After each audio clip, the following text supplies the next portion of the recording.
क्योंकि लोकसभा चुनाव को लेकर समीक्षा बैठक, बिहार बीजेपी अध्यक्ष सम्राट चौधरी ने बैठक बुलाई। आपको बता दें कि बैठक में बीजेपी के कई बड़े नेता भी मौजूद हैं। लोकसभा चुनाव के परिणामों की समीक्षा हो रही है।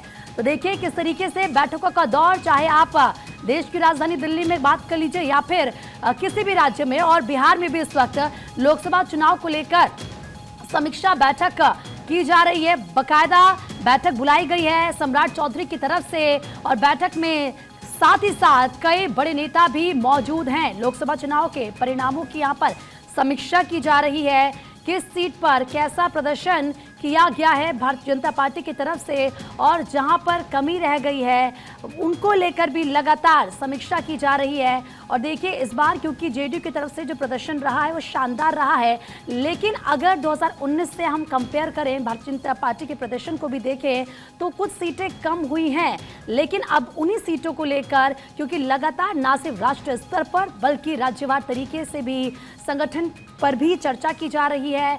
ये देखा जा रहा है कि कहां पर नुकसान हुआ है, उसके पीछे की क्या वजह रही है। और ये भी कहा जा रहा है कि जैसे ही प्रधानमंत्री एक बार फिर से तीसरी बार नरेंद्र मोदी प्रधानमंत्री पद की शपथ लेंगे, उसके बाद बकायदा गहनता के साथ चर्चा का दौर शुरू होगा। ये देखा जाएगा, ये समीक्षा की जाएगी कि आखिर क्या वजह रही है और क्यों उन कारणों पर वक्त रहते काम नहीं किया गया या उस बात की भनक नहीं लगी। लेकिन बिहार में सम्राट चौधरी को लेकर यह जानकारी है कि उन्होंने बैठक बुलाई है।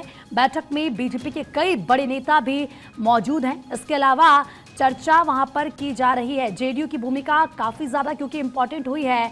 और देखिए जेडीयू और बीजेपी ने साथ में ये चुनाव लड़ा और 2019 में 39 ऐसी सीटें थी, 39 ऐसी सीटें थी जो उनके खाते में गई। लेकिन इस बार अगर आप देखेंगे सीट कम आई है एज कम्पेयर टू 2019 के, और इसी को लेकर लगातार समीक्षा बैठक चल रही है। चाहे आप उत्तर प्रदेश की बात कर लीजिए, चाहे आप बिहार की बात कर लीजिए, क्योंकि क्लीन स्वीप भी ऐसे कई राज्य रहे जहां पर भारतीय जनता पार्टी की तरफ से किया गया, जिसमें मध्य प्रदेश शामिल रहा है। और बाकायदा मंत्रिमंडल में कैसे अब जगह देनी है, केंद्रीय मंत्रिमंडल को लेकर ये कहा जा रहा है कि जिन चेहरों ने बेहतरीन प्रदर्शन किया है, जिनकी तरफ से बहुत अच्छी परफॉर्मेंस रही है, उनके नामों को आगे रखा जाएगा, उनको वैल्यू दी जाएगी। फिलहाल बिहार में लोकसभा चुनाव को लेकर समीक्षा बैठक जारी है और इसी के साथ एक के बाद एक लगातार बड़ी खबरें इस वक्त आ रही है। हर एक ब्रेकिंग न्यूज भारत 24 लगातार आप तक सबसे पहले पहुंचा रहा है।